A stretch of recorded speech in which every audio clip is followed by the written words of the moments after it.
l'info éco avec Capital. Le chiffre du jour, 9 300 €, c'est le prix du mètre carré atteint à Paris au deuxième trimestre 2018 selon les données des notaires de Paris. Si elle s'est ralentie depuis le début de l'année, l'envolée des prix se poursuit dans la capitale.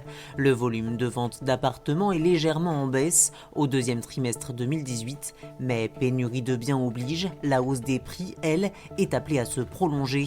Selon les projections des notaires, basées sur les dernières promesses de vente, le mètre carré pourrait atteindre 9 400 € en octobre. Retrouvez les prix dans plus de 80 quartiers de Paris sur le site de Capital.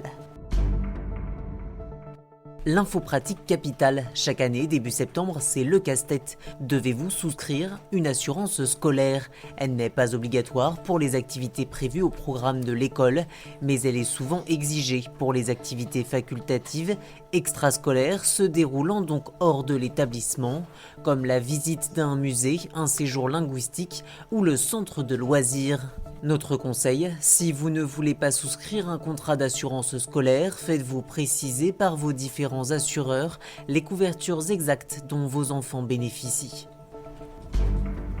Le coup de gueule pourrait bientôt être poussé par les syndicats. Un amendement à la loi Pacte va être redéposé dans l'hémicycle en fin de mois par la députée LREM de l'Isère, Sandra Motin.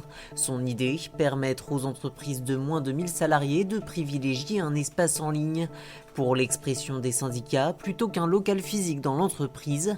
Jusqu'à présent, le Code du travail oblige tout employeur salariant au moins 200 personnes à leur permettre de disposer d'un local. Les syndicats sont circonspects. La CGT juge même l'idée scandaleuse. Affaire à suivre en fin de mois. À peine nommé, déjà contesté, les émoluments du nouveau patron d'Air France KLM déplaisent fortement aux salariés de la compagnie aérienne française.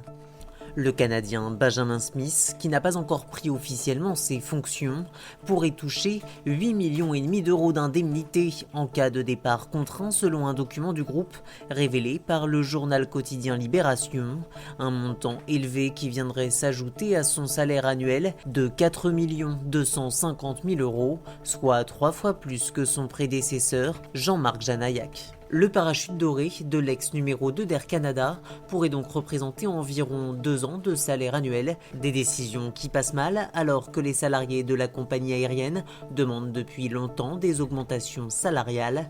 Les conflits sociaux dans l'entreprise ne risquent donc pas de s'atténuer. Une grève entre février et juin avait coûté la bagatelle de 335 millions d'euros au groupe. Pour l'heure, l'intersyndicale a décidé de temporiser avant d'appeler à manifester. C'était l'info éco avec Capital.